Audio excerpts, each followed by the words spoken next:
Well, hello, I'm Chris Cahill, and welcome to Q4 Quest Business Coaching, where we're all about helping you outthink, outmaneuver, and outsell your competition by aligning dollars and dreams. Don't forget to visit us at q4quest.com.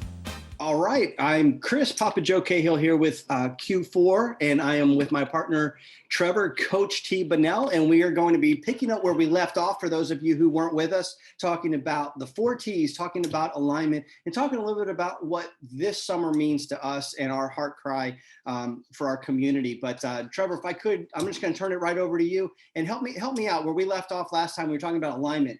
We were talking about the 4Ts, and we were talking about being authentically and organically yourself. So, let's just dive right back in and see where we're at. Well, like usual, let's take a step back. Okay.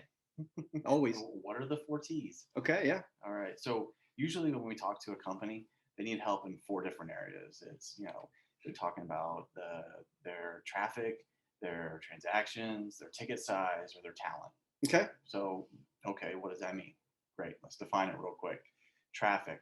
That one's kind of, this explains itself. Like how many people are walking through your doors? How many people are visiting your website? How many people are visiting your Facebook? Depends on whatever you use. We talked about the 77 last week. What are the avenues that you use and how many people get there? So suspects, prospects, and relationships. Yeah. And fun, timey-wimey words. Thank you, Doctor Who. I have to give props where it's right. And yeah, that's part of my nerd. Yep. But moving forward, we have the transactions, and then we're talking about like how many of those people that you talk to turn into transactions. I mean, we mentioned that last week as well. No margin, no mission. Right. It doesn't matter how big your heart is if you can't actually do the work because you're starving. It comes from a different place. Absolutely. I think we've talked. You've talked about it before in some of your classes and whatnot. Is if you come at it from a place of fear, right? People can smell it. Like, it's true. And in sales, not to cut you off, but you're right. In sales, it's really, are you selling from that place of confidence, which I call swagger? And it's not an ego as much as it is, I know that what I have is good for you. I believe in it, or I wouldn't be here with it. And because I want your life to be better, I'm going to try very hard and passionately to express to you how much I believe in the impact of what this product, whatever it may be, could be for you. And so sales really done properly, I think, is just transferring my belief and passion for a solution or product to someone else. Because once you believe, as I do, the logical choice is to take action, to buy, to purchase, to move forward. And if it's not the logical choice, I don't want you to do business. That would make me unethical. Like selling ice to an Eskimo to me seems unethical, but selling glove warmers to an Eskimo seems like I have something that you might want and I believe in it. Like that's to me, that's sales. That's authentic. That's organic. That's truthful. And I think that's where it comes down to. But the opposite of that is I've got to sell more ice this winter or I'm going to starve. So my only option is to figure out how to convince Eskimos to buy it, even though we're surrounded with it. And you come from that slimy kind of place, that place where people say, you feel like a used car salesman or whatever. And there's nothing wrong with a used car salesman either if you're doing it because you authentically have something at a reasonable price for somebody. But again, using that stigma, that concept that we all understand, it's don't try to sell ice to an Eskimo.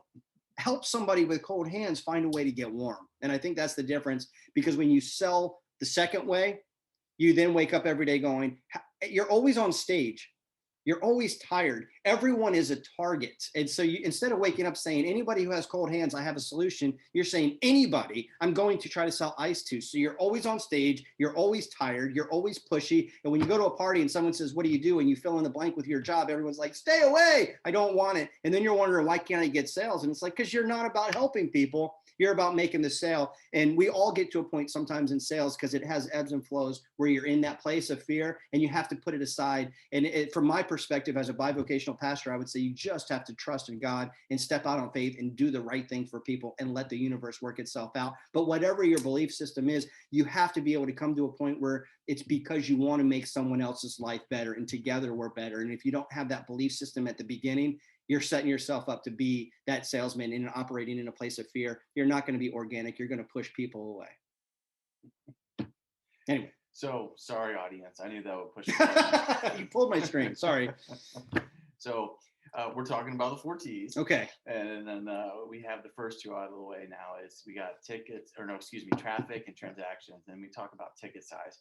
Now, most people can be like, "Are you competitively priced?" And they'll say, "Well, yeah, I looked at everybody else, and it makes sense." I'm like, no science behind that. Okay. No science behind that. Right. Like, did you look at what you're actually valued at? Do you know what your worth is? Do you know what you want to be priced at? Like, do you want to have 4 clients that pay you $10,000 a year, or do you want 400 clients that pay you $10 a year? It just is one better than the one's a quality model, one's a quantity model. Is there one that's better than the other? Do you think, in your opinion? Not for your business. It's just it depends on how you want to operate. Okay, so back to aligning your strength. If you say, I love giving somebody dedicated attention, okay, there's a lane for you.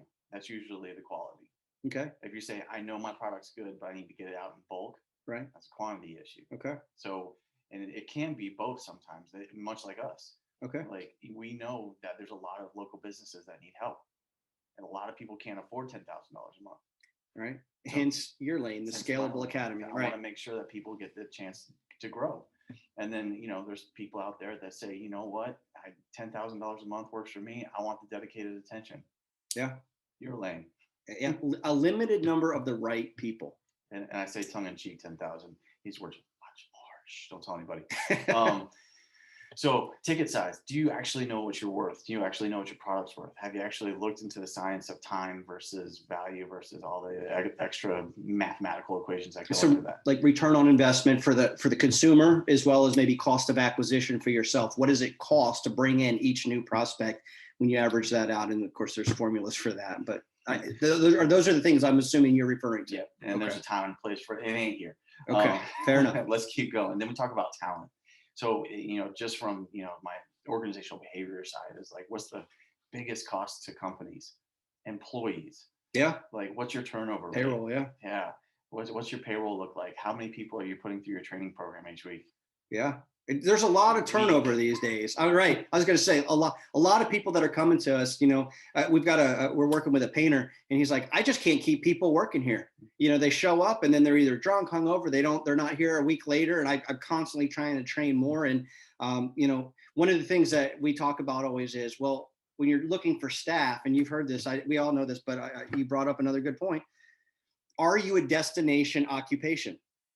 Because when you're trying to hire good staff, if you're getting your staff off of Career Builder, Hot Jobs, and so forth, and that's fine. If you are, and for certain jobs, that's great, and it works well. But you have to remember that most of the people that are applying for a job that way are applying for a job because what? They don't already have a job. And most of the people that you are looking to hire, that you want to keep and you want to invest in, are already good at what they do. They're already competent, and they can retain a job, which means that typically, unless they got relocated for life reasons, they already have that job. And for them to leave one job where they're good and they're obviously valued because they're good, to come to your company to then do the same thing, you literally have to then be offering them something that makes their life so much better that they're willing to essentially fire their old employer to come and work for you.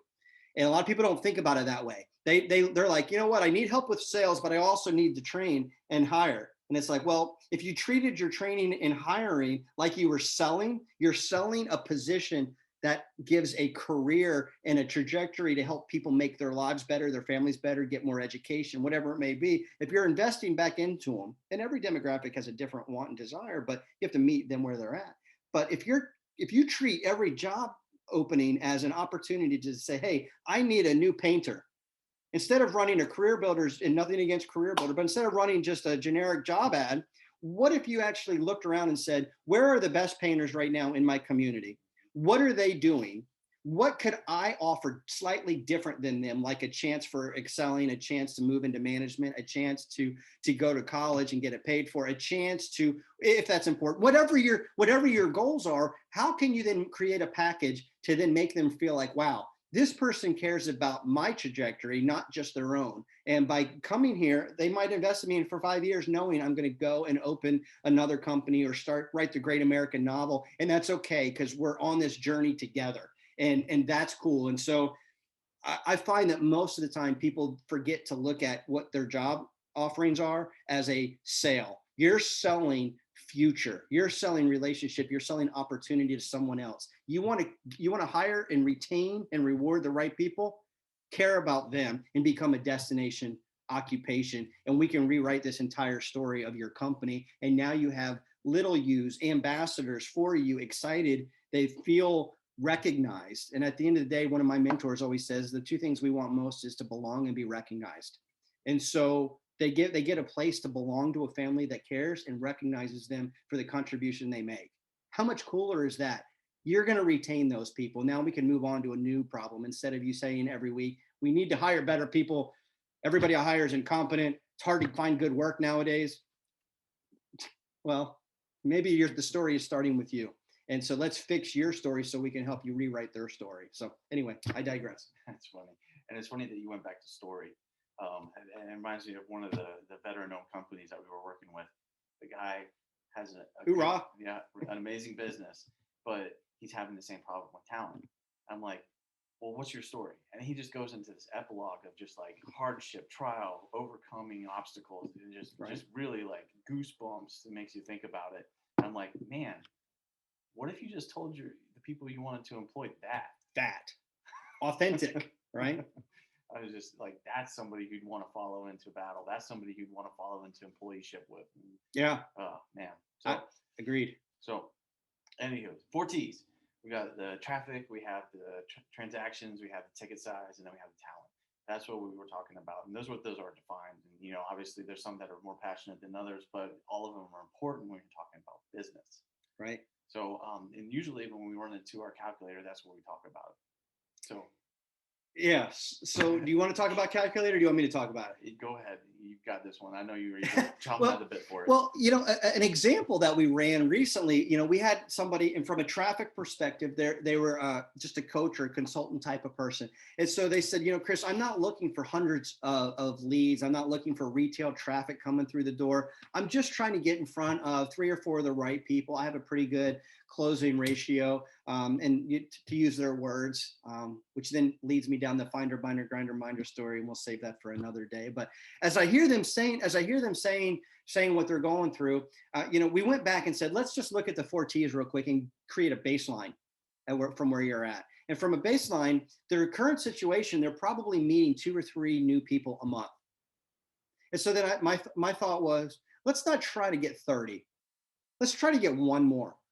What if we just got 1 more person instead of 2 or 3, we had 3 or 4? That's one more. That's actually a 30% or more increase, but that's just one. And then from that traffic perspective, then we took that down a little bit further and we started looking at it and we said, okay, well, what about transactions? The normal relationship that you work with, what do they do? And they said, well, they normally they normally hire me for coaching, and we do that for a certain amount of months or a year or what have you. And I thought, well, do you have anything that you supplement that with? Anything that you bundle, cross-sell, upsell, downsell? Do you have anything where you can white label implementation strategies? Do you have any one-off packages where, hey, in addition to our long-term coaching, we have this 1-hour class, whatever it may be, and everybody's different, but do you have ways where if somebody is not ready for full coaching or for that they could still benefit from what you have to offer? Or if they are working with you, they have the ability to maybe go deeper. And it's very similar even to what we do in our world. And as I'm talking to them, they were thinking, well, gee, the average person just does one thing with us. They hire us to fix their long-term goal that they're working towards. And so as we started looking at these other ancillary opportunities, they realized, wow, I could have 1 or 2 down here. I could have a potential one up here, and a handful of clients might do that. Some more might do this. And our goal was, what if we could just maybe move them from an average of 1 thing that they had 2? Think about your local bank. You got so many credit cards and direct drafts and ACHs and your mortgages and your everything coming in and out of it. I don't care if you called me and said, I'll get you a better interest rate on your savings account right now. I'm not moving from my bank to your bank because I got too many things on autopilot, and the amount of effort I'd have to go through to figure that out, it's not worth it. That stickiness is a big deal. And so in your companies, what do you do to make your transactions more sticky, or make your relationships more sticky? And you can have more tentacles by having more things to sell, more ways to serve. And so we looked at it and we said, if we could go from 2 people to 3, and from each of the 3 people moving from 1 product to 2, right? We just went from 4 products to 6, right? So now I'm looking at it and I'm thinking, well, this is pretty cool. So now what if we look at our prices? And if we start looking at this and we look at, or our tickets, if we look at our prices, we start saying, well, what are your average revenue per relationship? And then what if we increase that even 10%? If we went from $100 to 110, are you likely to lose business because of that? Not really.